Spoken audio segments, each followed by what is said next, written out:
نحمدہ و نصلی علی رسولہ الکریم اما بعد فاعوذ باللہ من الشیطان الرجیم بسم اللہ الرحمن الرحیم انا فتحنا لک فتحا مبینا صدق اللہ العظیم رب اشرح لی صدری ویسر لی امری واحلل عقدۃ من لسانی یفقہوا قولی آمین یا رب العالمین۔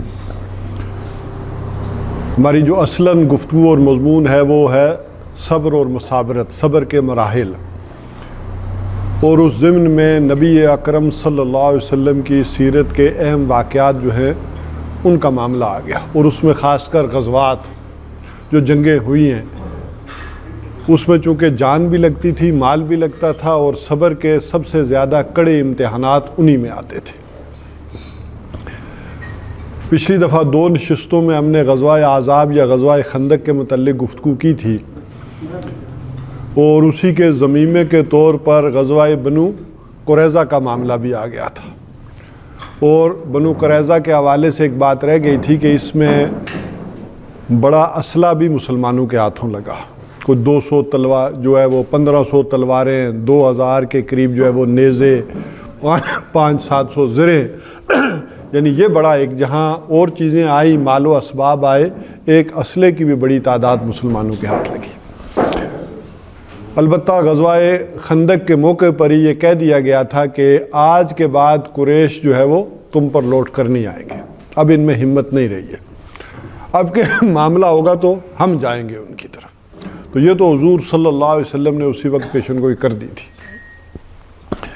ہوا یہ کہ آپ صلی اللہ علیہ وسلم نے خواب دیکھا کہ ہم عمرہ کر رہے ہیں، آپ بھی خانہ کعبہ میں ہیں، اور کچھ صحابہ جو ہیں وہ سر کو منڈوا رہے ہیں۔ اس پر آپ صلی اللہ علیہ وسلم نے اعلان کر دیا کہ عمرے کا ہم ارادہ کرتے ہیں اور عمرے کے لیے نکلنا ہے، اور ذی قعدہ جو ہے وہ سن 7 میں آپ صلی اللہ علیہ وسلم نے عمرے کا یہ اعلان فرمایا، اور کہا کہ زیادہ سے زیادہ جو لوگ جا سکتے ہوں وہ چلے میرے ساتھ۔ البتہ منافقین میں سے کوئی نہیں گیا، اسی طرح اعراب میں سے بہت کم لوگ جو ہے وہ آپ کے ساتھ عمرے کے لیے نکلے ہیں، یعنی 1400 یا 1500 صحابہ، یا بعض روایات کے مطابق 1800، زیادہ صحیح یہی ہے کہ تقریباً 1400-1500 صحابہ آپ صلی اللہ علیہ وسلم کے ساتھ عمرے کے لیے نکلے ہیں۔ بہرحال آپ صلی اللہ علیہ وسلم جب گئے ہیں تو قریش کو اس کی خبر ہوئی ہے، تو اب یہ وہ عجیب امتحان میں ڈل گئے۔ قریش کے لیے یہ عجیب ایک مخمصہ تھا، امتحان تھا، کہ جہاں قریش کو پورے جزیرہ نمائے عرب کے اندر ایک مقام حاصل تھا، ان کو ایک برتری حاصل تھی، ایک فضیلت اور بزرگی حاصل تھی، اور ظاہر ہے کہ جس کو لوگ مقام دیتے ہیں اس کے کچھ فرائض بھی ہوتے ہیں، یہ دونوں طرف باتیں چلتی ہیں۔ وہ کیا کہتے ہیں نا ہمارے ہاں کے پریویلیجز اگینسٹ رسپانسبلٹیز اور رسپانسبلٹیز اگینسٹ پریویلیجز، تو انہیں جو پریویلیج حاصل تھی اس جزیرہ نمائے عرب کے اندر، اس کے نتیجے میں ان کی ایک رسپانسبلٹی بھی تھی، کچھ فرائض بھی تھے، اور وہ یہ تھے کہ جو بھی لوگ بیت اللہ کی زیارت کے لیے آنا چاہیں، حج اور عمرے کے لیے آنا چاہیں، انہیں زیادہ سے زیادہ فیسیلیٹیٹ کریں، ان کے راستے میں کوئی رکاوٹ نہ آئے۔ تو یہ روایات چلی آ رہی تھی، تو یہ برسا برس کی روایت تھی کہ وہ کسی کو اس کے لیے روکتے نہیں تھے بلکہ اس کو فیسیلیٹیٹ کرتے تھے۔ جتنی بھی ہر ممکنہ کوشش ہوتی تھی کہ اس زمانے کا فیسیلیٹیشن کیا تھی کہ آئیں تو پانی پلائیں، کوئی کھانا کھلا سکتے ہوں، کوئی شوربے میں روٹیاں جو ہے وہ بھگو کے کھلا سکتے ہوں، جو بھی وہ ہو سکتا ہو ہر ممکن طریقے سے ان کی خدمت کریں۔ تو اب اگر انہیں یہ روکتے ہیں تو برسا برس کی یہ روایت ٹوٹتی ہے۔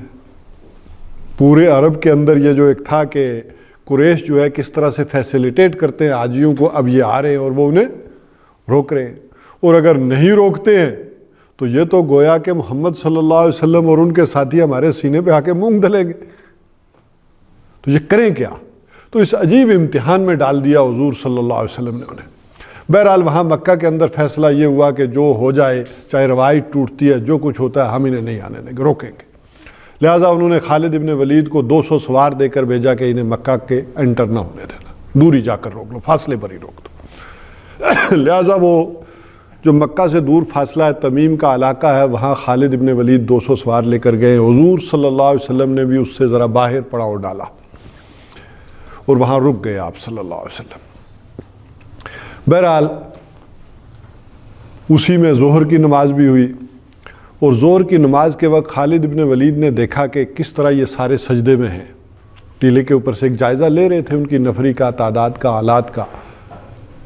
تو انہوں نے کہا اس سے اچھا وقت کب ہو سکتا ہے کہ اگر ہم پلاننگ کر لیں جب یہ نماز پڑھ رہے ہوں اور یہ اپنی ہر چیز سے غافل ہوں، اسلحے سے سجدے میں پڑے ہوئے اور ہم ان کو ختم کر دیں۔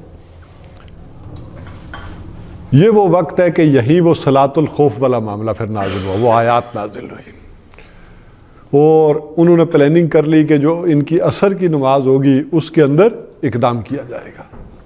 لہذا حضور صلی اللہ علیہ وسلم کو وہ جو سورہ نساء میں آیات آتی ہیں کہ کس طرح جو ہے وہ نماز جو ہے اس انداز میں پڑھی جائے، اور خاص کر نماز میں قصر کر لیا کرو اور صلاۃ الخوف والا معاملہ ہو، اور یوں بھی فرمایا کہ جب آپ ان میں موجود ہوں تو پھر نماز کیسے پڑھی جائے۔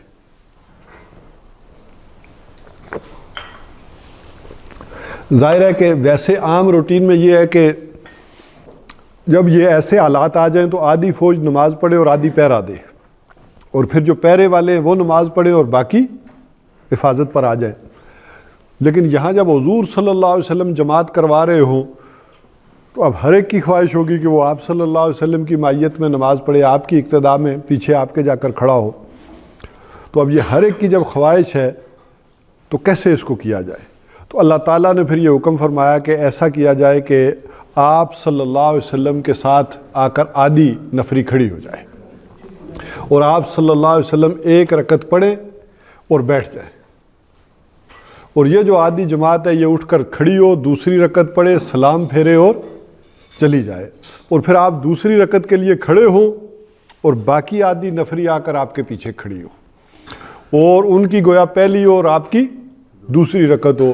تو حضور صلی اللہ علیہ وسلم دوسری رکعت پڑھ کے بیٹھ کے سلام پھیر دیں اور وہ اٹھ کر کھڑے ہوں اور اپنی باقی ماندہ نماز پڑھ لیں۔ ظاہر ہے صلاۃ الخوف میں تو 2 ہی رکعتیں پڑھنی ہیں۔ تو اس طرح ہوا کہ پھر عصر میں جب آپ صلی اللہ علیہ وسلم نے اس انداز میں نماز پڑھائی تو ان کا منصوبہ وہ بھی ختم ہو گیا۔ اب یہ تو اللہ کو معلوم تھا نا کہ دیکھیں وہ کیا منصوبہ بندی کر رہے ہیں، اور ادھر پھر اللہ تعالیٰ نے یہ آیات نازل کی۔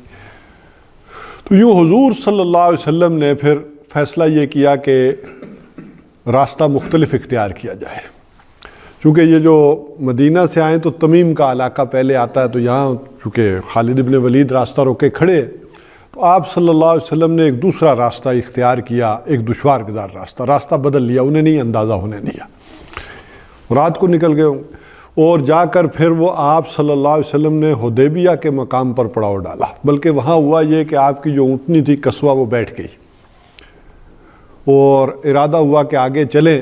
صحابہ کرام نے بڑی کوشش کی کہ اونٹنی کو اٹھائیں، اور وہ اٹھے اور آگے بڑھے، تو حضور صلی اللہ علیہ وسلم نے فرمایا کہ اس کو اسی نے بٹھایا ہے جس نے ابرہا کے ہاتھی کو بٹھایا تھا، تو اس کو چھوڑ دو، یہ اس کے حکم سے بیٹھی ہے، اب ہم یہیں پڑاؤ ڈالتے ہیں۔ وہیں پر پھر گفت و شنید شروع ہوئی کہ ہوا یہ کہ جو عرب کے باہر جو قبائل آباد تھے ان میں سے بنو خزاع کے سردار آئے، اور انہوں نے آ کر، اور وہ ویسے بھی قلبی میلان بنو خزاع کا حضور صلی اللہ علیہ وسلم کے ساتھ تھا، اور آ کر انہوں نے حضور صلی اللہ علیہ وسلم سے پوچھا ہے کہ آپ کس ارادے سے آئے ہیں؟ تو انہوں نے کہا ہمارا کوئی جنگ کا ارادہ نہیں، کوئی لڑائی کا ارادہ نہیں، ہم تو آئے ہیں عمرہ کرنے کے لیے، بلکہ پہلے ہی آپ کہہ لیں جملے میں حضور صلی اللہ علیہ وسلم نے سارا موقف واضح کر دیا کہ اگر قریش چاہتے ہیں تو ہم ایک لمبے عرصے کے لیے آپس میں صلح کر لیتے ہیں، ہمارے درمیان کوئی تاکہ جنگ ونگ نہ ہو، کوئی لڑائیاں نہ ہو، آپ بھی تھک چکے ہیں ان جنگوں سے۔ تو بہرحال انہوں نے جائزہ لیا اور وہ چلے گئے۔ پھر بنو کنانہ کے سردار آئے ہیں، بلکہ اس میں بیچ میں بعض روایات میں ملتا ہے، مجھے اس وقت یاد نہیں، ایک اور سردار بھی آئے، ان کو قریش نے بھیجا کہ آپ ذرا جائزہ لیں، وہ تو آئے ہی نہیں، وہ تو جو ہی ٹیکری پر آئے انہوں نے دیکھا کہ 1500 آدمی اور ترتیب کے ساتھ اور مشلیں جل رہی ہیں، انہوں نے دیکھا، انہوں نے کہا واہ جی واہ، واہ جو اتنے حاجی، اتنے لوگ کبھی میں نے دیکھے ہی نہیں، اکٹھے آئے ہوں عمرے کے لیے یا حج کے لیے، وہ وہیں سے واپس چلے گئے۔ پھر بنو کنانہ کے سردار آئے، تو عرب میں چونکہ قبائل کے اندر آپ کو معلوم ہے کہ کچھ ذمہ داریاں بھی ڈسٹریبیوٹ تھی، کچھ مناسب تھے، کچھ چیزیں تھیں. تو اسی طرح بنو کنانا جو تھے یہ ذرا قربانی والے. تو حضور صلی اللہ علیہ وسلم کو معلوم تھا کہ یہ جو کنانا کے لوگ ہیں اور ان کے جو سردار ہیں یہ ہدی کے جانوروں سے بڑی محبت کرتے ہیں جو آتے ہیں. تو حضور صلی اللہ علیہ وسلم نے جو ہدی کے جانور تھے، ظاہر ہے جو بکرے وکرے آئے ہوئے تھے، دمبے تھے، مینڈے تھے، ان کے گلے میں ہار وار اس وقت جو سلسلہ اس زمانے میں چلتا آ رہا تھا حضور نے وہی اختیار کیا. اسی طرح ان کے گلوں میں پٹے شٹے ڈال کر لائے. بلکہ اونٹ کے متعلق نشانی یہ ہوتی تھی کہ اس کے کوہان کو چیر دیتے تھے، وہ لیکنا جسے کہتے ہیں کہ یہاں تو ویسے اس کی چربی ہوتی ہے، زیادہ خون کم نکلتا ہے، لیکن وہ جب وہ اس کو چیرتے ہیں تو وہ خون کی کچھ نہ کچھ جیسے وہ خراش لگے نا تو خون بہتا بھی نہیں ہے اور اوپر جم جاتا ہے تو سرخ سا ہو جاتا ہے. کوہان کی لہریں جو ہے وہ سرخی مائل ہو جاتی ہیں اور اس سے معلوم ہوتا ہے کہ یہ ہدی کا جانور ہے، کعبہ کی نیاز کے لیے جا رہا ہے، اس کی نظر ہے. تو حضور وہ اس پر ہاتھ پھیر دیتے ہیں تو رنگ جاتا ہے، سرخ اس کی کوہان ہو جاتی ہے. تو حضور صلی اللہ علیہ وسلم نے وہ سارے جو اونٹ تھے اور بکریاں وغیرہ تھیں نا وہ ایک لائن میں آگے کھڑے کر دیے. تو بنو کنانا کے سردار آئے تو انہوں نے کہا وہ لوگ جو اس طرح ہدی کے لیے، کعبہ کی نظر کے لیے یہ جانور لے کر آئے ہو انہیں کیسے روکا جا سکتا ہے. اب یہ دیکھیں نا، جو بھی انگریز بھی اس ملک میں آیا تو اس نے دیکھا نا کہ ایڈمنسٹریشن میں پرابلمز ہوتی ہیں، تو اس نے ہر علاقے اور قوم کی جو بھی نفسیات تھی، روایات تھی، وہ تحریر کی تاکہ آنے والے آفیسرز کو مشکل نہ ہو. اور آپ کو معلوم ہے کسی علاقے میں کوئی روایت ہو اور اس کے خلاف کوئی آدمی آ کر افسر کر دے تو وہ بغاوت ہو جاتی ہے، ہنگامے برپا ہو جاتے ہیں.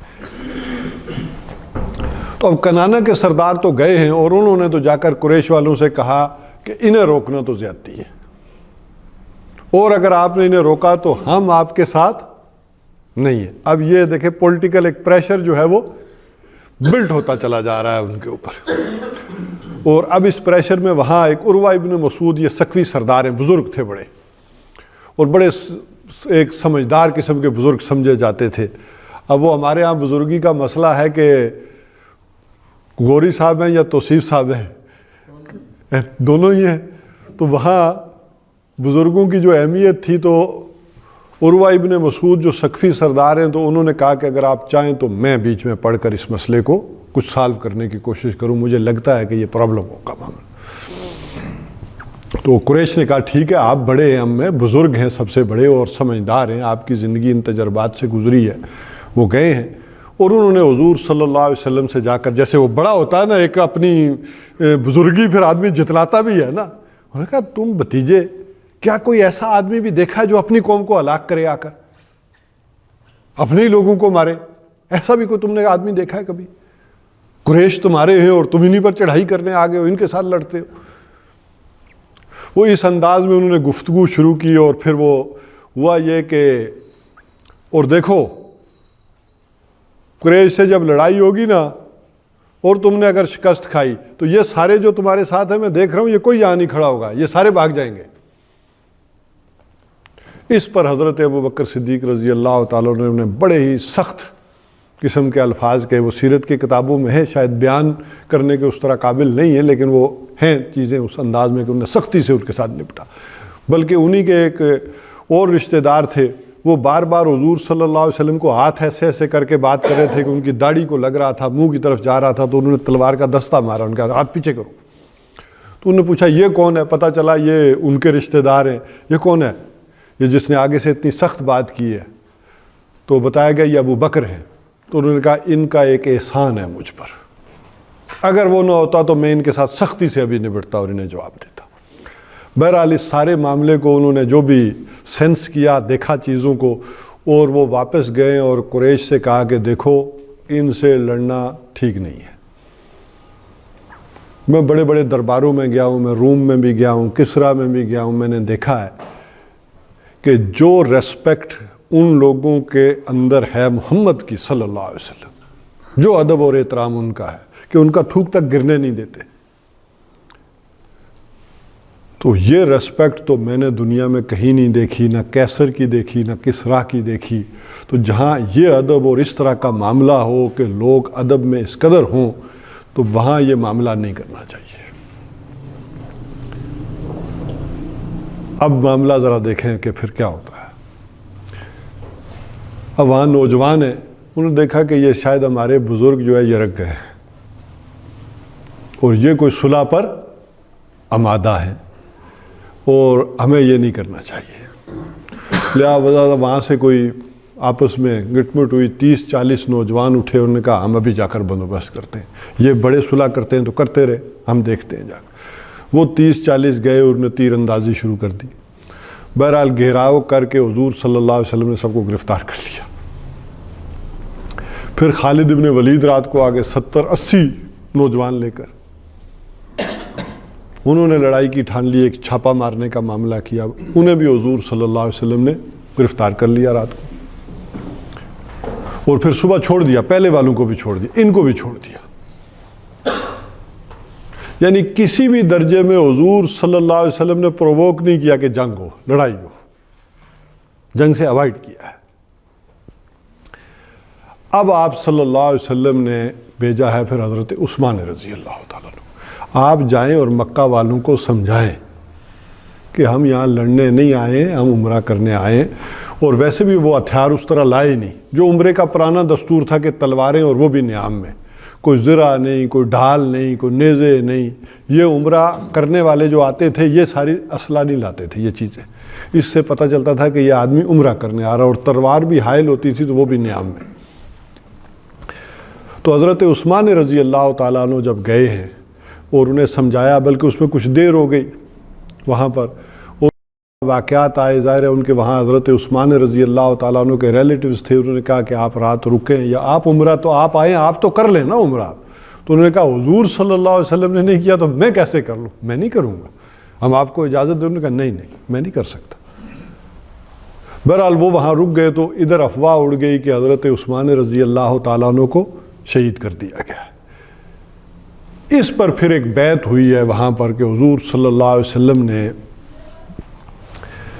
یہ کہا کہ اب آپ تم سارے جتنے لوگ ہو کہ بیعت کرو میرے ہاتھ کے اوپر، اور وہ بیعت 2 ناموں سے پکاری جاتی ہے، بیعت علی الموت، اور ایک بیعت پکاری جاتی ہے الا ان نفر، کہ ہم بھاگیں گے نہیں، راستہ فرار کا اختیار نہیں کریں گے۔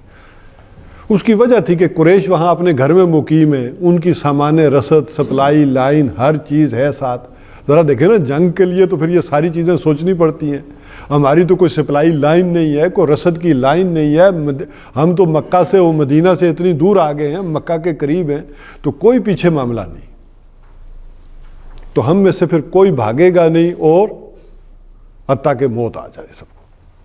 تو اس پر ان 1500 یا 1400 یا جو بھی صحابہ تھے انہوں نے بیعت کی، سوائے ایک آدمی کے، اس نے انکار کیا، یا مختلف روایتیں آتی ہیں، جز بن قیس تھا یا نضر بن حارث، کو اس پہ مجھے اس وقت یاد نہیں ہے۔ ایک نے، یعنی 1500 میں سے بھی ایک آدمی وہ بھی چلا آیا تھا کہ جو اس درجے بھی تھا، اور بعض روایت میں آتا ہے کہ وہ چھپ گیا، اس نے اونٹ کے پیچھے جا کے بیٹھ گیا اور اس نے بیعت نہیں کی، اور بعد میں پوچھ گچھ ہوئی تو اس نے کہا نہیں میں اس درجے والے معاملہ نہیں کروں گا۔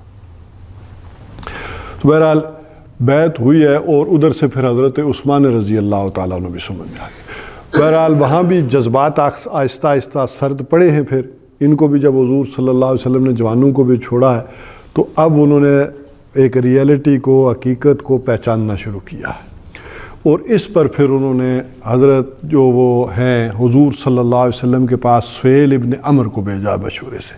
سہیل ابن عمر جو تھے یہ بڑے سفارتکار رہے ہیں، قریش کی طرف سے مختلف ممالک میں جاتے رہے ہیں، تو انہوں نے کہا کہ آپ مختلف ممالک میں نیگوسیشن کے لیے جاتے رہیں، جو بھی تجارتی ان کی نیگوسیشنز ہوتی تھی، تو اب آپ جائیں اور محمد صلی اللہ علیہ وسلم سے جو کریں معاملہ۔ تو اس پر پھر وہ آئے ہیں حضور صلی اللہ علیہ وسلم کے پاس، اور پھر آپس میں صلح کی شرائط طے ہوئی ہیں۔ بظاہر یہ شرائط جو تھیں وہ مسلمانوں کے حق میں نہیں تھیں، اور ایسا محسوس ہوتا تھا کہ یہ دب کر صلح کی گئی ہے، اور جسے کہتے ہیں کہ کوئی ریسپیکٹیبل وے میں یہ ساری چیزیں نہیں ہوئی ہیں۔ لیکن قرآن حکیم نے اس کو کہا انا فتحنا لک فتحا مبینا۔ اب اس پر ہم گفتگو کر لیں گے کہ یہ کیوں کہا، لیکن سب سے پہلے دیکھیں صلح کی شرائط کے حوالے سے پہلی بات جو سہیل ابن عمر نے رکھی حضور صلی اللہ علیہ وسلم کے سامنے کہ آپ اس دفعہ تو چلے جائیں، اس سال تو کوئی امکان نہیں کہ ہم زندہ ہوتے ہوئے آپ کو عمرہ کرنے دیں، آپ اگلے سال آئیے گا۔ اگلے سال آپ آئیں گے اور صرف 3 دن کے لیے، ہم مکہ خالی کر دیں گے، ہم نہیں دیکھ سکتے آپ کو۔ مکہ خالی ہوگا اور 3 دن آپ آ کر عمرہ کریں گے اور واپس چلے جائیں گے۔ اور وہی بھی یہی کہ اگلے سال حضور صلی اللہ علیہ وسلم آئے اور 3 دن گزرے اور انہوں نے پیغام بھیجا کہ ہم نے اپنی بات پوری کر دی، آپ نکلیں، اور حضور صلی اللہ علیہ وسلم پھر چلے گئے۔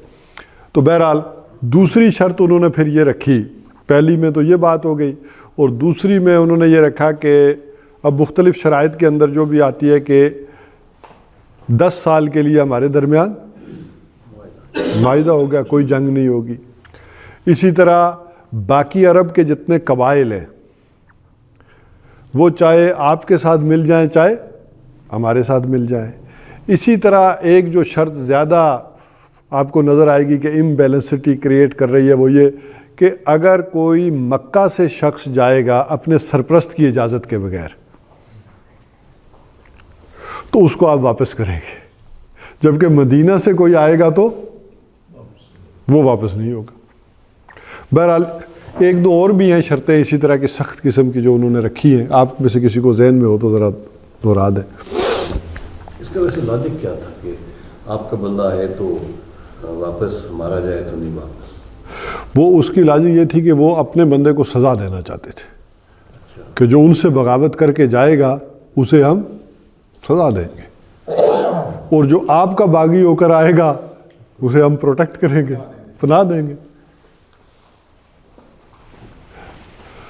تو یوں یہ جب شرائط طے ہو گئیں تو پھر وہ اس یہ معاہدہ لکھا گیا، اور اس لکھنے میں بھی یہ ہوا کہ حضور صلی اللہ علیہ وسلم نے جب وہ ڈکٹیٹ کروایا، معاہدہ املا بولی ہے، تو کہا کہ حضرت علی رضی اللہ تعالیٰ عنہ لکھنے والے تھے کہ لکھو کہ یہ معاہدہ محمد الرسول اللہ اور قریش کے مابین طے پایا۔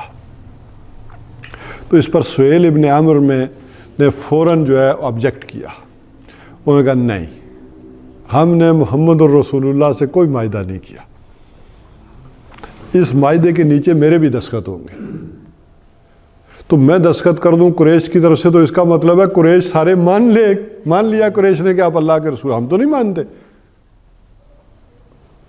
ہم نے یہ معاہدہ محمد بن عبداللہ سے کیا ہے۔ لہٰذا حضور صلی اللہ علیہ وسلم نے حضرت علی رضی اللہ تعالیٰ عنہ سے کہا کہ بھائی آپ یہ میرے نام کے آگے سے رسول اللہ کے الفاظ کاٹ دو، تو انہوں نے کہا یہ میری ہمت نہیں ہے کہ میں آپ کے نام کے ساتھ سے کاٹوں، تو حضور نے فرمایا بتاؤ کہاں ہے، میں خود کاٹ دیتا ہوں۔ اچھا اس سے بھی سمجھ لیں ایک بات،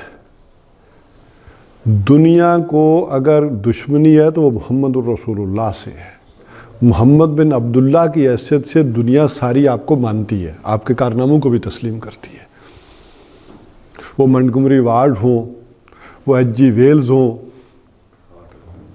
یہ سارے کے سارے جو مستشرقین تھے انہوں نے جتنا بھی کچھ حضور صلی اللہ علیہ وسلم کے کارنامے لکھے، یا مائیکل ہارٹ، وہ تو ابھی آپ کہہ لیں کوئی زیادہ عرصہ بھی نہیں گزرا، 1980 میں ہی اس کی وہ شائع ہوئی تھی نا بک، تو یہ سارے حضور صلی اللہ علیہ وسلم کو محمد بن عبداللہ کی حیثیت سے گریٹ انسان مانتے ہیں۔ اور اگر آج بھی دنیا میں ہم حضور صلی اللہ علیہ وسلم کی جن باتوں کی وہ گریٹنس تسلیم کرتے ہیں وہ ہمارے ہاں کوئی بھی نہیں ہے، کسی ملک میں نہیں ہے،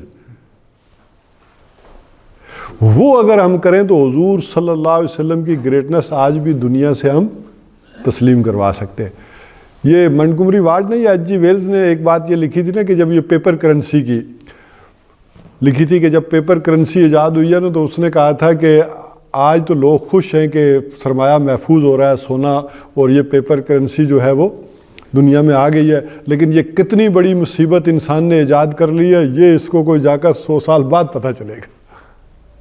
یعنی ذرا ان لوگوں کا لیول دیکھیں سوچ کا اور انداز کا۔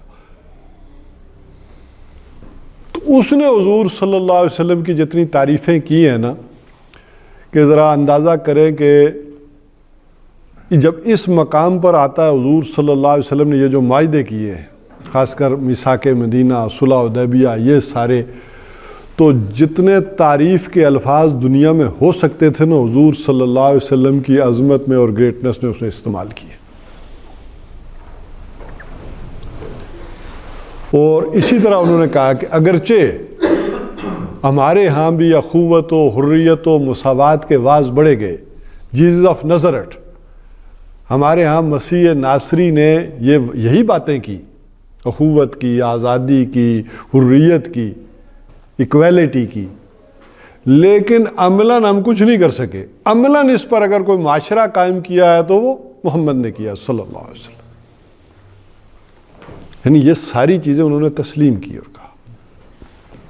تو بہرحال دنیا کو جو میں کہہ رہا تھا کہ آج بھی اگر دشمنی ہے تو وہ رسول اللہ کی حیثیت سے، محمد بن عبداللہ کی حیثیت سے دنیا آپ کے کارناموں کو تسلیم کرتی ہے. بہرحال جو جنگی واقعات ہیں یا جنگی چیزیں ہیں، وہ کہا جاتا ہے کہ آج بھی فوج میں صحابہ کرام کی اور وہ جنگی پلاننگز آج بھی افیکٹو ہیں اور پڑھائی جاتی ہے، مثالوں کے ذریعے سمجھائی جاتی ہے. تو حضور صلی اللہ علیہ وسلم کی یہ حیثیتیں تو آج دنیا میں معلوم ہی نہیں، نہ مسلمان اختیار کرتے ہیں اور نہ ان کو کوئی جو ہے وہ لے کر چل رہا ہے. تو بہرحال یہ جب معاہدہ ہو گیا ہے، اب اس کی دوسری سائڈ دیکھیں کہ ہوا یہ کہ مسلمانوں کے اندر بڑے دل جو تھے نا وہ زخمی تھے، اور وہ یہ کہہ رہے تھے کہ ہم یہ معاہدہ کیوں کر رہے ہیں ان سے ایسی دبی ہوئی شرائط کے تحت، اور ابھی ہم واپس چلے جائیں، یہ کبھی زمانہ قدیم میں بھی نہیں ہوا، تو یہ کیسے یہ جو ہے ہم کر رہے ہیں، ساری شرائطیں طے کر رہے ہیں. اور اس میں بلکہ حضرت عمر رضی اللہ تعالیٰ عنہ نے حضور صلی اللہ علیہ وسلم سے پوچھا بھی کہ حضور کیا ہم حق پر نہیں ہیں؟ اس سے سمجھیں باتوں کو، سیکھیں کہ کس وقت کیا کیا کرنا پڑتا ہے. ہم حق پر نہیں ہیں؟ اس نے کہا ہم حق پر ہیں، میں اللہ کا نبی ہوں. تو پھر یہ کیا کر رہے ہیں؟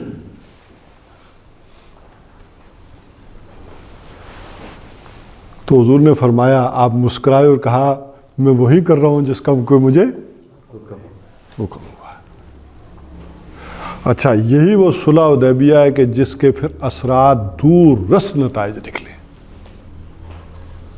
اچھا، اس شد و مد کے ساتھ قرآن حکیم میں فتح مکہ کا بھی کہیں ذکر نہیں ہے. دنیاوی اعتبار سے فتح مکہ بہت بڑی بات ہے، لیکن اصل فتح یہ، اس کو سمجھیں.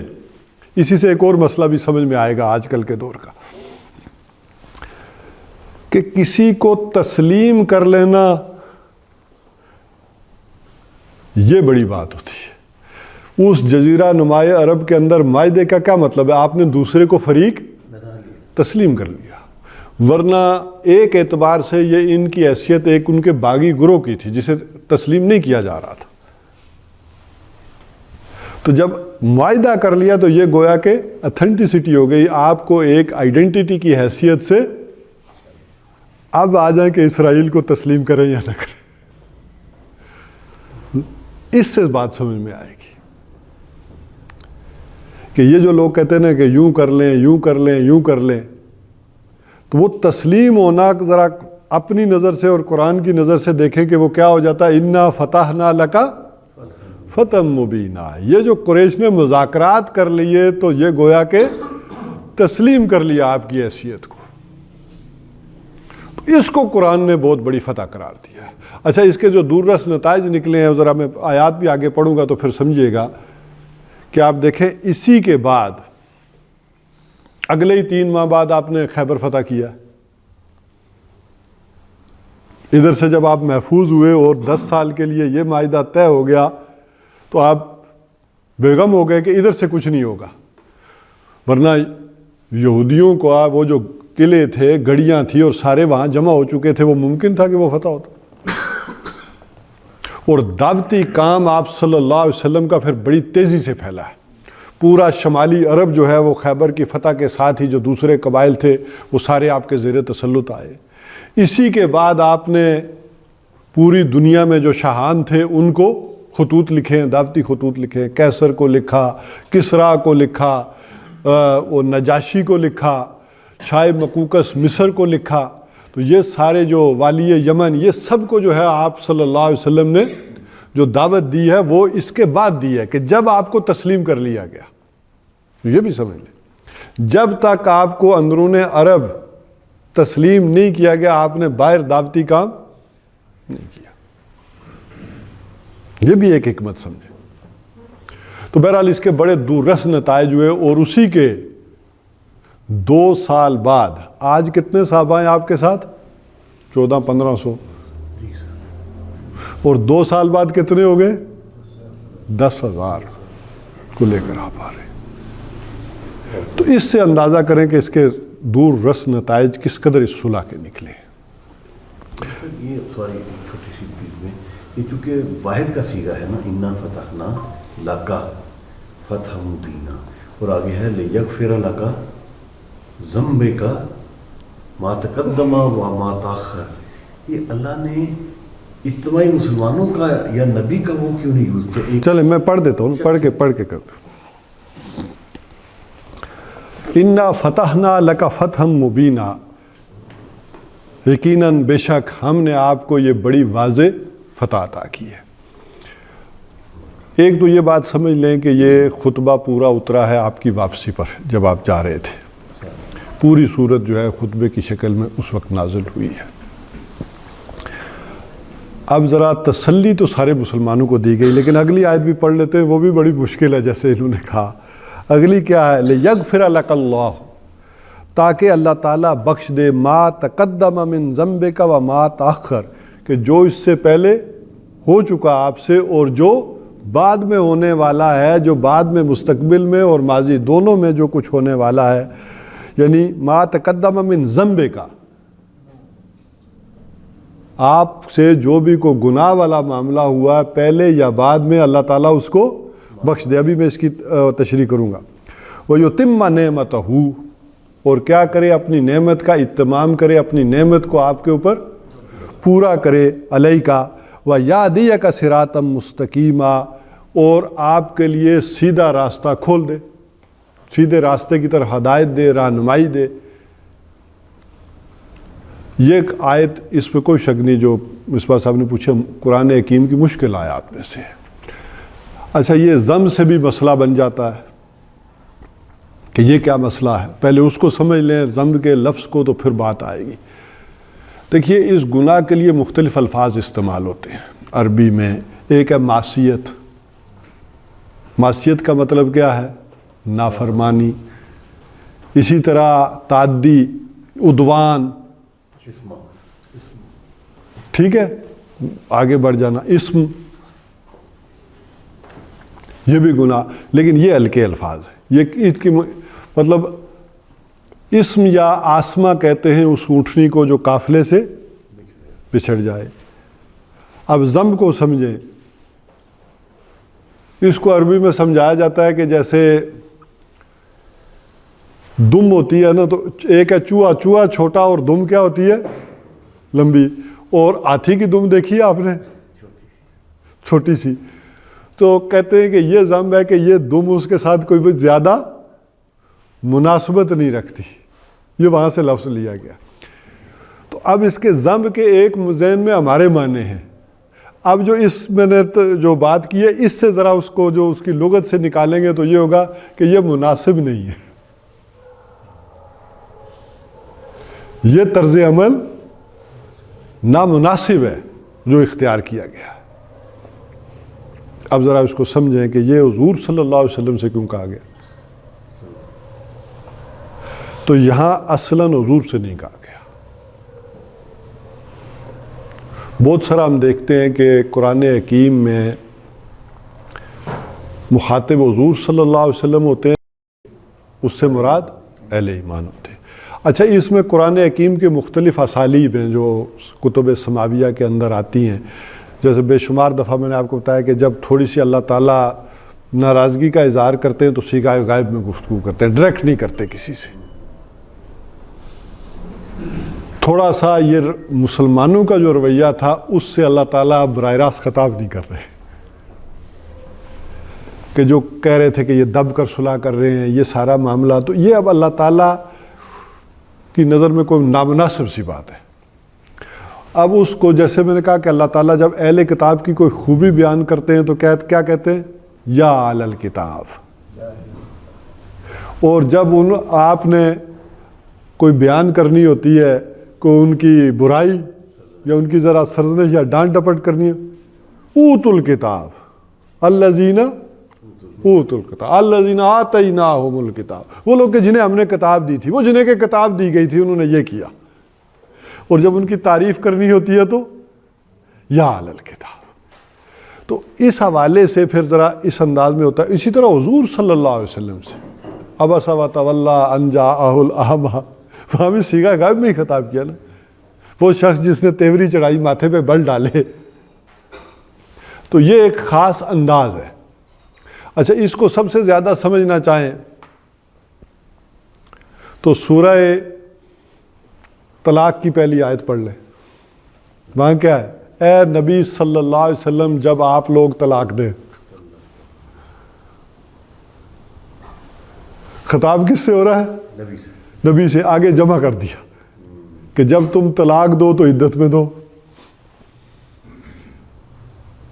تو خطاب حضور سے، اور وہاں آگے جمع کر کے کہہ دیا مسلمانوں سے کہ تم جب طلاق دو تو یہ کرو۔ حضور صلی اللہ علیہ وسلم کا تو واقعہ ہی نہیں ہوا کہ اس طرح کا طلاق والا۔ تو یہاں اصلاً خطاب جو ہے وہ کس سے ہے؟ اہل۔ اس کی وجہ ذرا سمجھ لیں، جو باقی بات جو آئی اس کے پس منظر میں کیا ہے۔ حضور صلی اللہ علیہ وسلم نے جب یہ ساری بات ہو گئی تو آپ صلی اللہ علیہ وسلم نے فرمایا کہ سارے لوگ احرام کھول دیں اور قربانی کر دیں۔ مسلمانوں پر ایک حالت اس قدر غم کی طاری تھی کہ کوئی نہیں اٹھا، اور زندگی کا یہ واحد موقع ہے کہ حضرت ابوبکر صدیق بھی نہیں اٹھے پوری لائف، سب خاموش بیٹھے۔ یا ہو سکتا ہے اس انتظار میں ہوں کہ ابھی وہی آ جائے، کو اللہ کا فیصلہ آ جائے، اور اس پر حضور ناراض ہوئے۔ اچھا، اس کی ایک اور حکمت بھی دیکھیں۔ حضور صلی اللہ علیہ وسلم جب عمرے کے لیے نکلے ہیں تو عام طور پہ آپ کا معمول تھا کہ ازواج میں سے کسی کو ساتھ رکھتے تھے، قرآن اندازی کر لیتے ہیں۔ تو سلمہ رضی اللہ تعالیٰ عنہا آپ کے ساتھ آئی ہیں، اس سارے سفر میں وہ ساتھ تھی، اور جب آپ نے دیکھا کہ کوئی میری بات نہیں سن رہا، ہل نہیں رہا، توجہ نہیں ہو رہی ہے، تو آپ صلی اللہ علیہ وسلم اندر چلے گئے خیمے میں، اور سلمہ سے کہا کہ دیکھو یہ کیا ہو گیا ان کو۔ اب ذرا دیکھیں کہ ایک لیڈرشپ میں بیوی کا کردار کیا ہوتا ہے، اور جو اسے سکون چاہیے ہوتا ہے، اور آپ پریشانی میں جب گھر جاتے ہیں تو اگر آپ اپنی بیوی سے مشورہ کرتے ہیں اور چیزیں شیئر کرتے ہیں تو اس کے نتائج کیا نکلتے ہیں۔ یہ بھی رہنمائی ہے، سبق ہے۔ آدمی جب جوان ہوتا ہے نا تو ڈکٹیٹرشپ استعمال کرتا ہے، اپنی اس طاقت، پیسے، جوانی کے زور کے اوپر چلا ہی جاتا ہے، اور بعد میں بڑھاپے میں گلہ کرتا ہے، نہ بیوی سنتی ہے نہ بچے سنتے ہیں۔ تو مسئلہ ان کا نہیں ہے، مسئلہ آپ کا ہے۔ جب آپ کے پاس طاقت تھی تو آپ نہیں سنتے تھے، اب ماں بیٹوں کے پاس آ گئی ہے، اب وہ نہیں سنتے۔ تربیت یہی ہوئی ہے نا۔ اگر آپ نے اس جوانی میں ان سے مشورہ کیا ہوتا، ذرا باہمی مشاورت سے چیزیں کی ہوتی، تو آج وہ بھی کر رہے ہوتے، عادت ڈالی ہوتی۔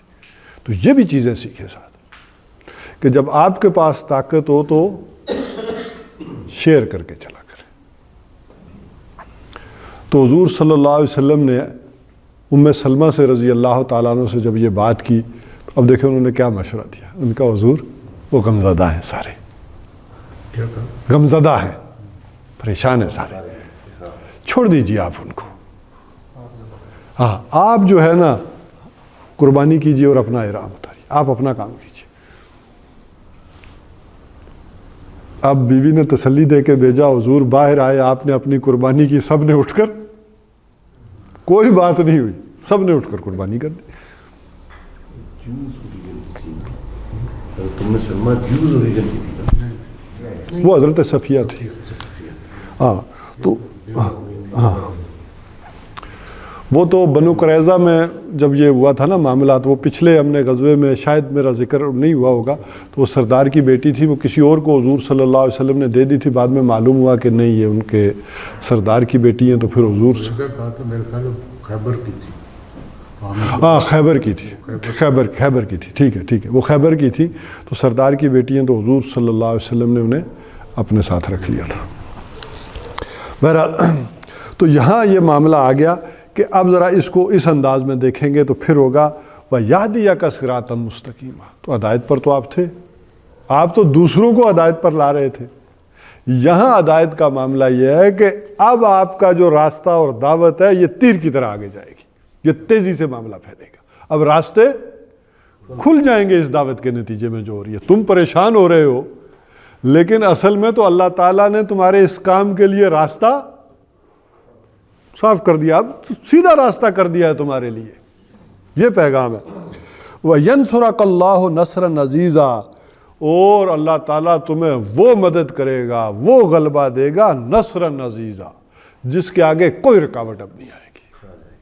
اب تمہارے اور واقعتاً جو یہ غزوہ احزاب ہے یہ وہ ٹرننگ پوائنٹ ہوا ہے کہ اس کے بعد پھر اللہ تعالیٰ کی تائید اور نصرت شروع ہوئی ہے، اس کے بعد پھر رکاوٹیں نہیں آئی۔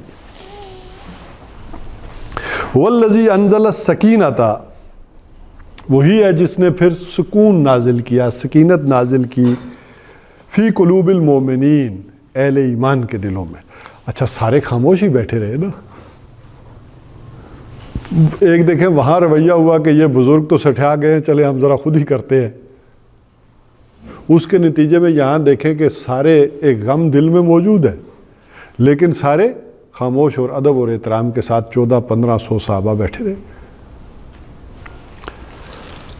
لِيَزْدَادُوا ایمانا مع ایمانہم، تاکہ ان کے ایمان کے ساتھ اور ایمان میں اضافہ ہو۔ یہ پچھلی دفعہ بھی ہم نے دیکھا تھا کہ کوئی ایسی سچویشن آتی ہے تو ایمان کے اندر اور بڑھ جاتا ہے، اضافہ ہوتا ہے۔ وَلِلَّهِ جُنُودُ السَّمَاوَاتِ وَالْأَرْضِ، اور اللہ ہی کے ہیں سارے لشکر آسمانوں میں اور زمین میں۔ وَكَانَ اللَّهُ عَلِيمًا حَكِيمًا، اور اللہ تعالیٰ جاننے والا ہے اور حکمت والا ہے، اس کی یہ ساری چیزیں حکمت پر مبنی ہیں۔ لِيُدْخِلَ الْمُؤْمِنِينَ وَالْمُؤْمِنَاتِ جَنَّاتٍ تَجْرِي مِن تَحْتِهَا الْأَنْهَارُ، تاکہ وہ داخل کرے اہل ایمان مردوں اور عورتوں کو ان باغات میں جن کے دامن میں ندیاں بہتی ہیں، خالدین فیہا، اور اس میں رہیں گے وہ ہمیشہ۔ وَيُكَفِّرَ عَنْهُمْ سَيِّئَاتِهِمْ، اور دور کر دے ان سے ان کی برائیوں کو۔ وَقَانَ ذَلِكَ عِنْدَ اللَّهِ فَوْزًا عَظِيمًا، اور اللہ کے نزدیک یہ بڑی کامیابی ہے۔ میں ذرا ٹائم بھی دیکھ لوں، گھڑی رکی ہوئی ہے، تاکہ میں چاہ رہا تھا کہ آج صلح حدیبیہ کا چیپٹر کلوز کر دیا جائے۔ زمبے کا جو تھا وہ ایکچولی یہ جو دماغ میں باتیں آ رہی تھیں یا دل میں خلش آ رہی تھیں، یہ رویہ نامناسب ہے، اس کو ضم کہا گیا، اس کو ضم کہا گیا، اور جو اس کا میں نے ترجمہ کر دیا تھا کہ یہ معاملہ نامناسب ہے۔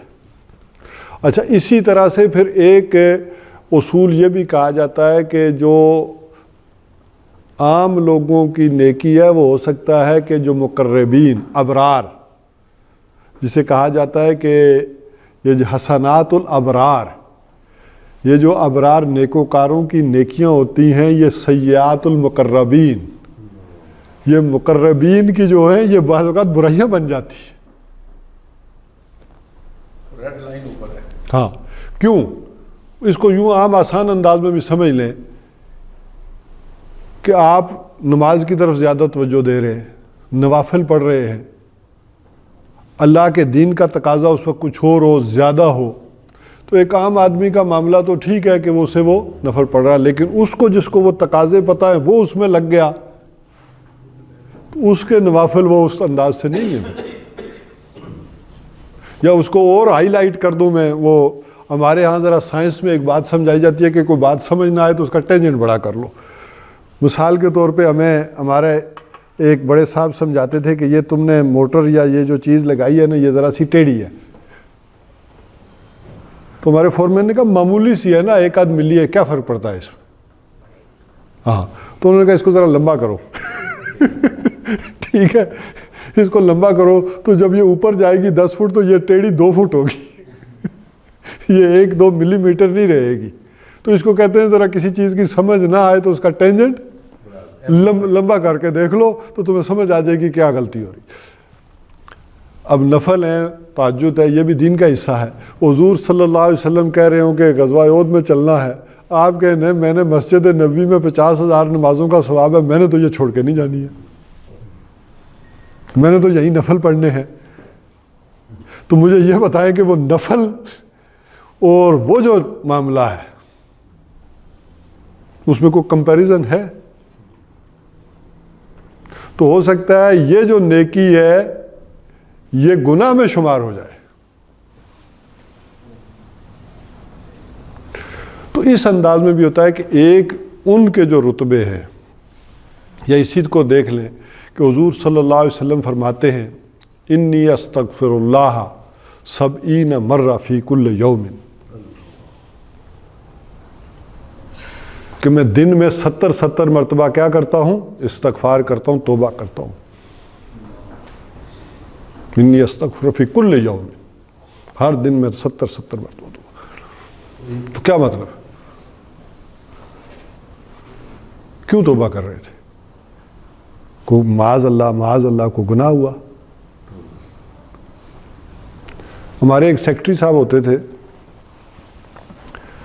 تو میں نے بیٹھے ہوئے تھے، کوئی میٹنگ تھی، بات چیت ہو رہی تھی، تو میں نے کہا میں ذرا نماز کا ٹائم ہو گیا، نماز پڑھ کے آتا ہوں۔ 30-40 سال پرانی بات ہے، میں ابھی کوئی ہوں گا 27-28 کا۔ کہتے کاکا بہ جا، تو چوری کی تھی ہے؟ میں کہا نہیں سر۔ زنا کیتا ہی؟ میں کہا نہیں۔ جھوٹ بولنا ہے؟ میں کہا نہیں۔ پھر کدے نہیں نماز پڑھنا ہے؟ ہر ایک کی اپنی منطق ہے نا، جب کوئی گناہ ہی نہیں کیتا تو نماز پڑھنے کیوں جا رہے؟ اس کا تو کم بھی ہوا نا سر، ایک وہ ہے آیت ہے دوسرے پاک کو ڈائریکٹلی وَعْلَمْ أَنَّهُ لَا إِلَٰهَ إِلَّا هُوَ وَاسْتَغْفِرْ لِذَنبِكَ وَلِلْمُؤْمِنِينَ۔ اب وہ استغفار کیا ہے اس کو سمجھیں، جو حضور صلی اللہ علیہ وسلم جو آپ بات کریں وہ سمجھیں کیا ہے، کہ کوئی لمحہ غفلت میں نہ گزرے۔ کسی کا بڑا مشہور قول ہے کہ جو دم غافل سو دم کافر۔ تو وہ استغفار وہ ہے کہ مجھے یہ لمحہ جو ہے وہ اللہ کی یاد نہیں آئی، دنیا نے کسی چیز، جیسے حضرت سلیمان علیہ السلام کہتے ہیں کہ گھوڑوں کو اور ان کو چیزوں کو دیکھ کر میں بھول گیا ذرا۔ تو وہ غفلت کا لمحہ وہ استغفار۔ یا اس کو ایک اور چیز سے بھی سمجھ لیں، یہ نماز پڑھنے کے بعد آپ کیوں کہتے ہیں استغفر اللہ؟ کوئی گناہ کا کام کیا ہے؟ دیکھیں نا، نماز پڑھنے کے بعد حکم کیا ہے؟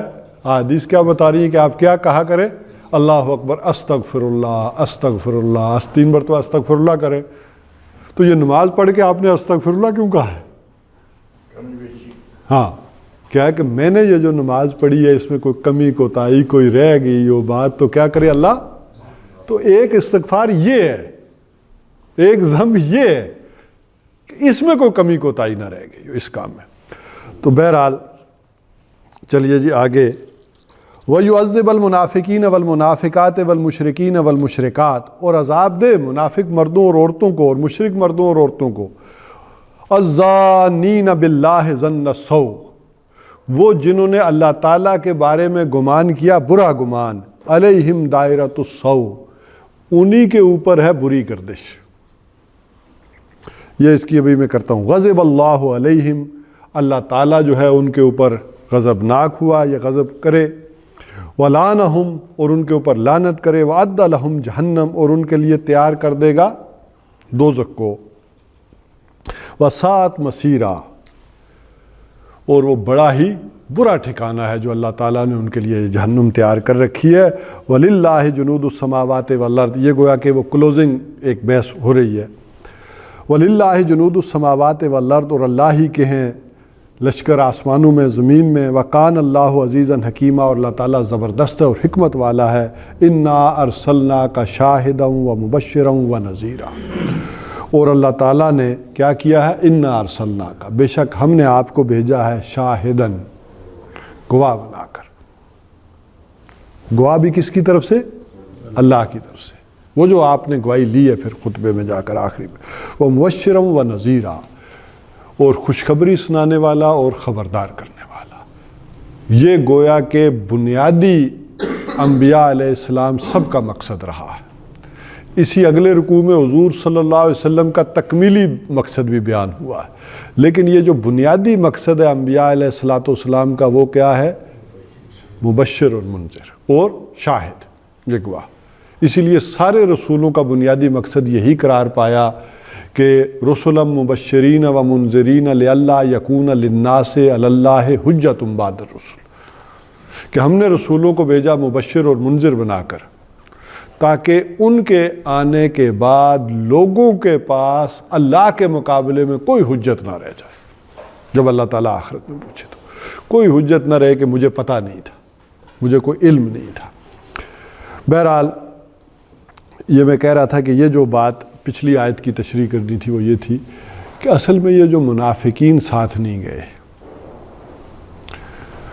اور یہ ساتھ آ گیا مشرکوں کا ذکر بھی، یہ کیا تھا؟ جہاں سے گزر رہے ہیں یا جہاں سے آ رہے ہیں یا جو مدینہ سے بھی منافقین وہ یہ کہہ رہے تھے کہ ان میں سے کوئی بچ کر نہیں آئے گا۔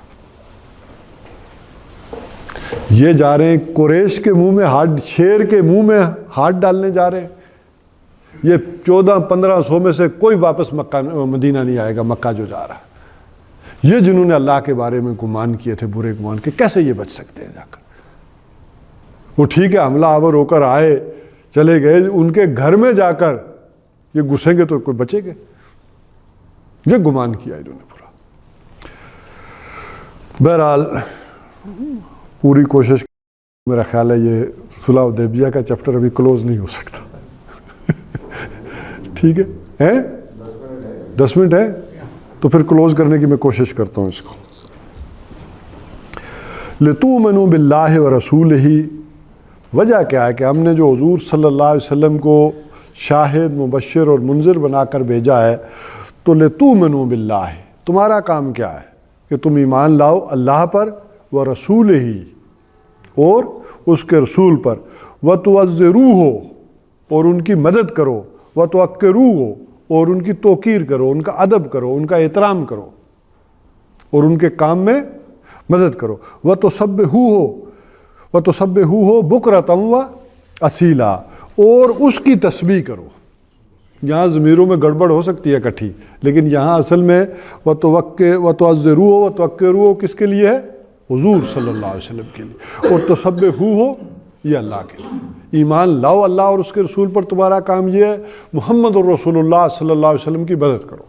ویسے ساری ضمیریں بھی اللہ کے لیے لگا دیں تب بھی فرق کوئی نہیں پڑے گا، حضور کی مدد، اس کی مدد، اس کی مدد، دنیا میں حضور صلی اللہ علیہ وسلم کی۔ من یطع الرسول فقد اطاع اللہ۔ بہرحال وَتُسَبِّحُوهُ بُكْرَةً وَأَصِيلًا، اور اس کی تسبیح کرو صبح اور شام۔ ان الذین یبایعونک انما یبایعون اللہ، یقیناً وہ لوگ جو بیعت کر رہے تھے، وہ کس سے بیعت کر رہے تھے؟ اللہ سے۔ سامنے تو ہاتھ کس کا تھا؟ محمد اور رسول اللہ کا۔ آپ نے ہاتھ کہا کہ لاؤ ہاتھ میرے ہاتھ میں دو۔ اصل میں یہ جو آج کل بھی آپ دیکھتے ہیں نا کہ وہ معاہدے ہوتے ہیں دو سفیروں کے درمیان، تو اس کے بعد وہ اٹھ کر کیا کرتے ہیں؟ شیک ہینڈ کرتے ہیں۔ یہ ہوتا ہے کہ یہ معاہدے کی پختگی ہے، پکا ہو گیا معاہدہ، ڈن ہو گئی یہ بات۔ تو یہ وہ دستور پرانا چلا آ رہا ہے، اور اسی میں تھا کہ جب حضور صلی اللہ علیہ وسلم کے ہاتھ پر تم نے ہاتھ دیا ہے تو یہاں آگے آ گیا ید اللہ فوق ایدیہم، اللہ کا ہاتھ ان کے ہاتھوں کے اوپر ہے، یعنی یہ ٹرائی پارٹ معاہدہ ہے گویا کہ تم نے ہاتھ دیا محمد الرسول اللہ کے ہاتھ میں، اور اوپر ہاتھ کس کا ہے؟ اللہ کا ہاتھ ہے اس کے اوپر۔ یہ ایک دوسرا اس کی تشریح بھی کر سکتے ہیں کہ یہ معاہدہ گویا تم اللہ سے کر رہے ہو، یہ اللہ کے نمائندے ہیں، اللہ کے رسول ہیں، یہ اللہ کی طرف سے بھیجے ہوئے، ان سے جو معاہدہ ہو رہا ہے وہ اللہ کے ساتھ وہ معاہدہ ہو رہا ہے۔ ویسے بھی وہ جیسے سورہ توبہ میں ہے کہ اللہ تعالیٰ ان اللہ اشتری، اللہ تعالیٰ نے تو خرید لیے ہیں اہل ایمان کی جانیں اور ان کے مال جنت کے ہی بس۔ فمن نکسا، اور جو کوئی توڑ دے اس معاہدے کو، فإنما ينكث على نفسه، تو اس کے اس توڑنے کا وبال اس کے اپنے اوپر آ کر رہے گا۔ ومن اوفا، اور جو کوئی پورا کرے گا، بما عہد علیہ اللہ، جو اس نے عہد کیا ہے اللہ سے، فسیؤتیہ اجرا عظیما، تو وہ اسے بہت بڑے اجر سے نوازے گا۔ اب یہاں یہ پہلا رکوع ختم ہو گیا، میں درمیان کا چھوڑ کر رکوع آخری رکوع کی 3 آیات پڑھ دے. تو آخری رکوع میں آیات ہی 3 ہیں. لقد رضی اللہ عن المؤمنین اذ یبایعونک تحت الشجرہ.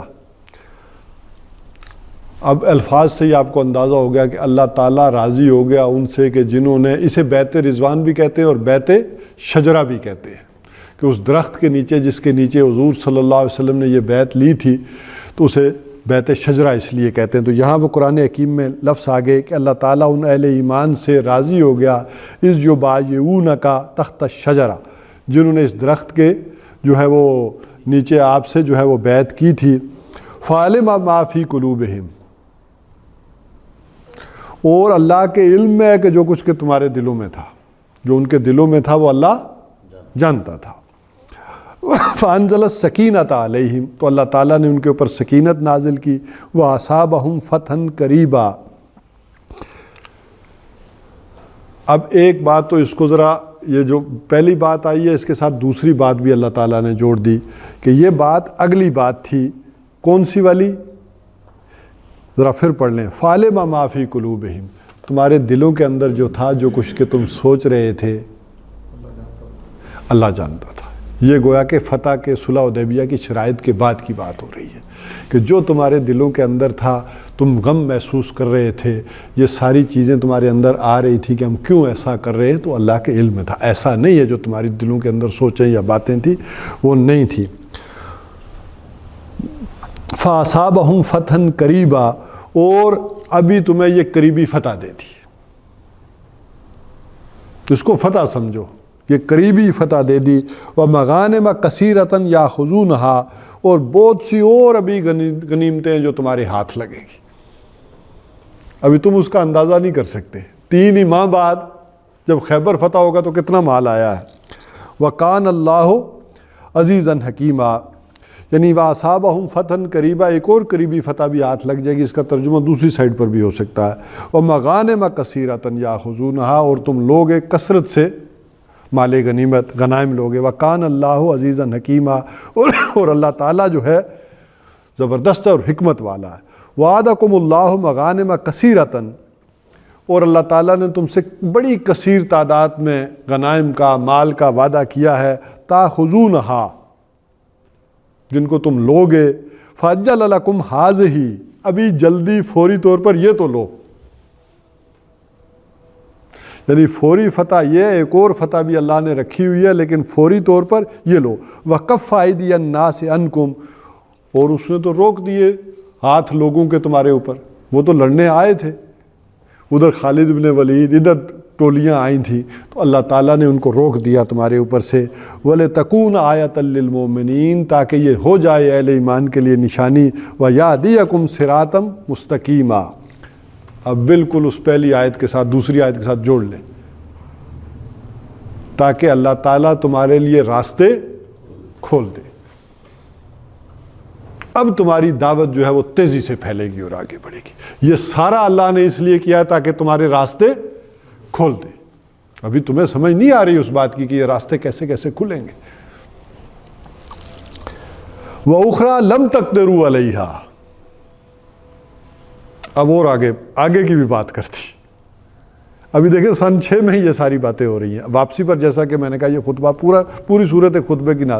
وَأُخْرَى، اور ایک اور دوسری چیز بھی. لَمْ تَقْدِرُوا عَلَيْهَا، جو ابھی تمہارے قابو میں نہیں آئی ہے، ابھی تم اس کے بارے میں نہیں سوچ سکتے ہو. ایک اور بڑی فتح بھی اللہ نے رکھی ہوئی ہے. قَدْ أَحَاطَ اللَّهُ بِهَا، اللہ نے اس کے احاطہ کر رکھا ہے. اور وہ کیا ہے؟ یہاں سب نے کہا وہ فتح مکہ، کہ ایک اور بڑی خوشخبری بھی ہے تمہارے لیے بھی ہے. ابھی تم اس کے بارے میں تمہیں اندازہ نہیں ہے لیکن اللہ نے عطا کیا. وَكَانَ اللَّهُ عَلَىٰ كُلِّ شَيْءٍ قَدِيرًا، اور اللہ تعالیٰ ہر چیز پر قادر ہے. نہیں یہ تو مرحلہ رکوع کتنے ہیں جی؟ زیادہ ہے، 4 ہیں. میں سمجھا تھا شاید 3 ہی ہیں، تو وہ میں آخری سمجھ کے پڑھ رہا تھا. تو یہ بہرحال اب آ جائیں اس بات کی طرف کہ میں آخر میں آ جاؤں کہ جس ساری بات کو اللہ تعالیٰ نے پھر سمیٹا ہے کیسے. لَقَدْ صَدَقَ اللَّهُ رَسُولُهُ الرُّؤْيَا بِالْحَقِّ، اللہ تعالیٰ نے تو سچ کر دکھایا جو رسول صلی اللہ علیہ وسلم کا خواب تھا۔ اب اصل میں اس بات کو سمجھیں کہ حضور صلی اللہ علیہ وسلم نے خواب دیکھا اور آپ صلی اللہ علیہ وسلم نے قصد کا ایک کیا عمرے کا، آپ گئے اور وہاں تو یہ ہو گیا کہ آپ واپس جائیں، اگلے سال ہوگا۔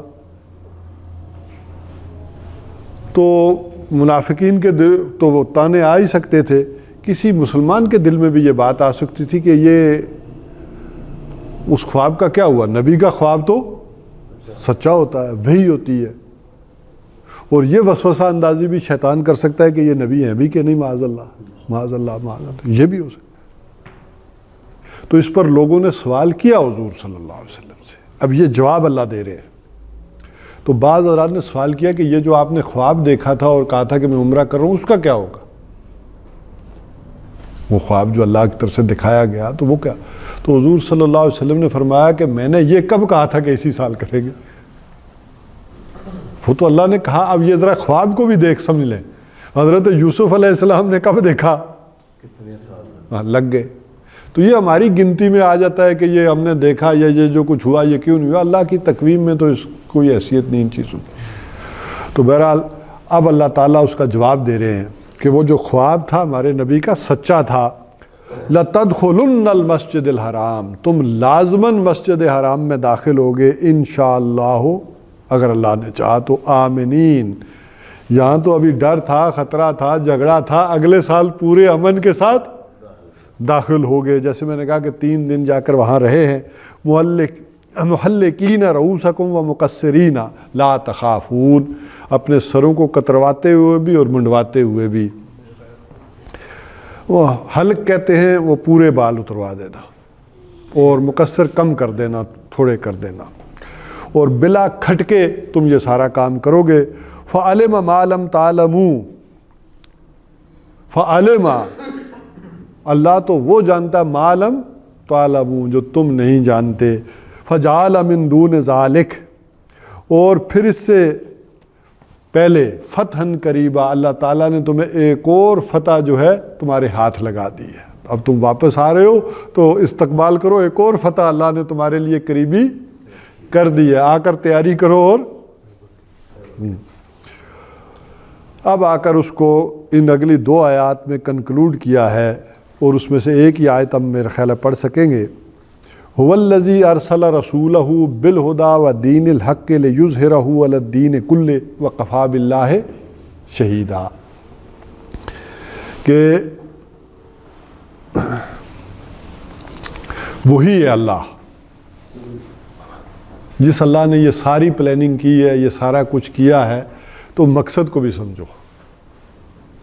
هو الذی ارسل رسولہ، وہی ہے اللہ جس نے بھیجا ہے اپنے رسول کو بالہدا، الہدا دے کر۔ دیکھیں اس سے پہلے الہدا کے الفاظ نہیں آئے، جتنی سابقہ کتب آئی ہیں ان کے بارے میں ہدن، کہ واحد قرآن حکیم ہے جس میں الہدا ہے،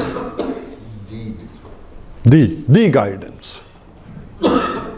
انا انزلنا التوراہ فیہ ہدی و نور، نکرہ کی صورت میں، اس میں ہدایت بھی ہے اور روشنی بھی ہے۔ ہم نے تورات نازل کی ہے فیہ ہدی و نور، الہدا، یہ آ کر یہاں گائیڈنس مکمل ہوئی ہے، جو حضرت آدم علیہ السلام سے شروع ہوئی ہے وہ یہاں۔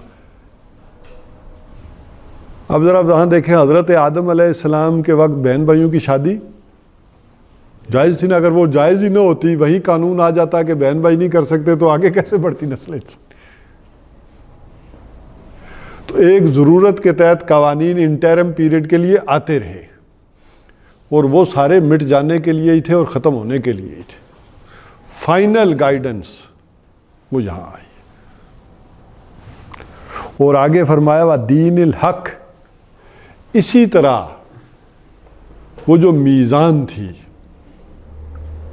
پہلے رسولوں کے بارے میں جو 2 مقصد بیان ہوئے، ایک تو ہم بیان کر چکے کہ قطع عذر ہے، اور دوسرا دنیا میں رسولوں کا مقصد یہ رہا ہے کہ لقد ارسلنا رسلنا بالبینات وانزلنا معهم الکتاب والمیزان لیقوم الناس بالقسط۔ جڑتا یہ بھی وہی ہے، بظاہر علیحدہ نظر آئے گا کہ وہ تھا آخرت کے اعتبار سے کہ وہاں کوئی شخص یہ نہ کہے کہ مجھے علم نہیں تھا، مجھے پتہ نہیں تھا. اور دوسرا مقصد اس دنیا میں رسولوں کا یہ رہا کہ ہم نے رسول بھیجے اس لیے لقد ارسلنا رسولنا بالبینات، واضح نشانیاں معجزات دے کر. اور کیا بھیجا؟ والکتاب ماہم الکتاب والمیزان، ان کے ساتھ کتابیں بھی بھیجی اور میزان. میزان کیا ہے؟ میزان ایک تو وزن سے، وزن کرنے والا آلہ، اور ایک ہے توازن قائم کرنے والی شے، توازن قائم کرنے والی شے. اور وہ توازن قائم ہوتا ہے اللہ تعالیٰ کے اس قانون اور دین سے. کیسے؟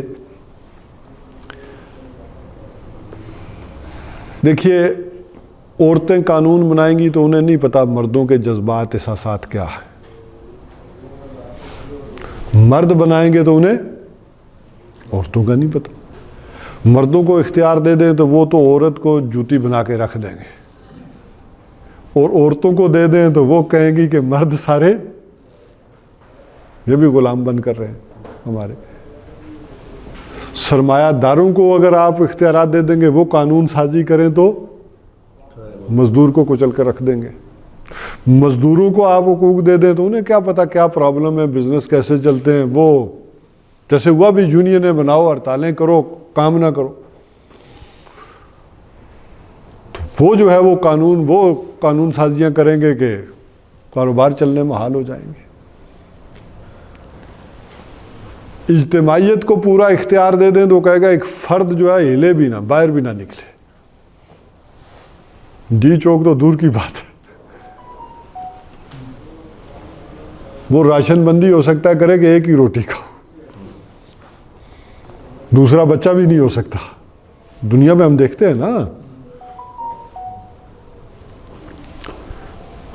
اور فرعون کا دور، قتل کر دیں گے. چائنا میں یہ قانون ہے.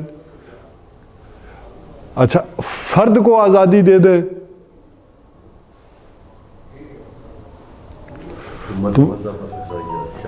شادی کے، وہ کہ میں ننگا ہو کر چلنا چاہتا ہوں، تم کون ہوتے پوچھنے والے. توازن نہیں ہے. یہ توازن کوئی نہیں قائم کر سکتا. یہ توازن ان چیزوں میں چونکہ انسانی عقل عاجز ہے کہ ان کے اندر توازن پیدا کرے، اس کے لیے پھر توازن کہاں سے آتا ہے؟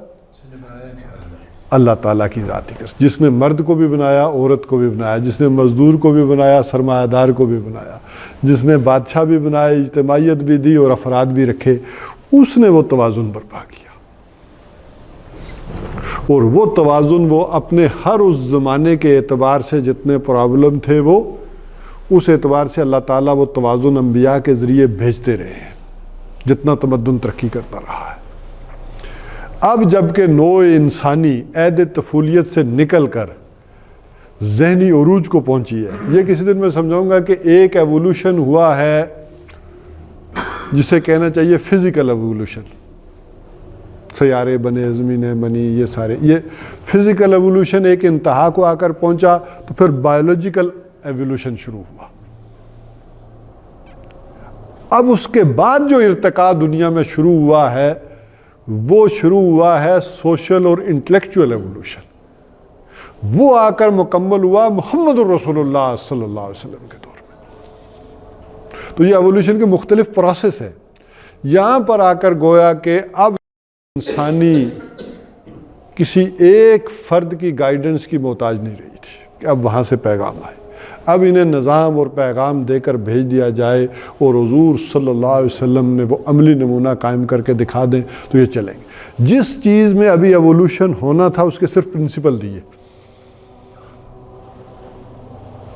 یعنی جہاں تک سوشل تھاٹس تھیں اس میں کوئی اور آگے ترقی نہیں ہونی تھی، لہذا اس میں ڈیٹیل میں نکاح، طلاق، رضاعت، ہر چیز کے ڈیٹیل میں دے دی.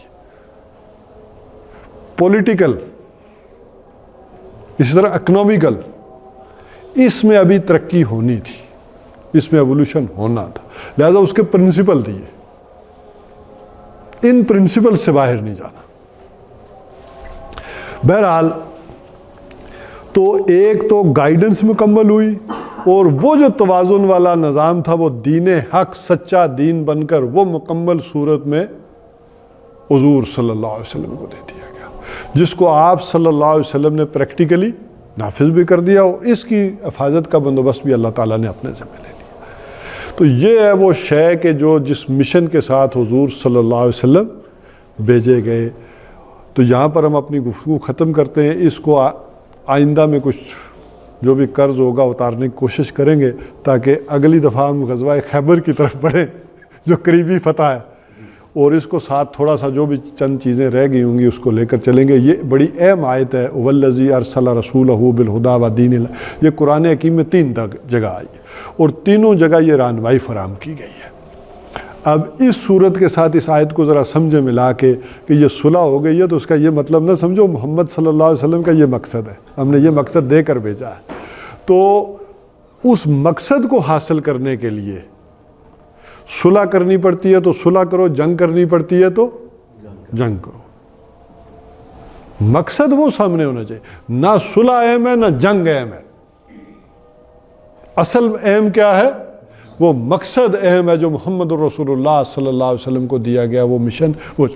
اچھا، یہی وجہ ہے کہ یہاں اس صلح سے اگر کوئی غلط فہمی پیدا ہو سکتی تھی تو اس آخر میں کنکلوڈنگ ریمارکس میں وہ آپ کا مشن واضح کر دیا گیا۔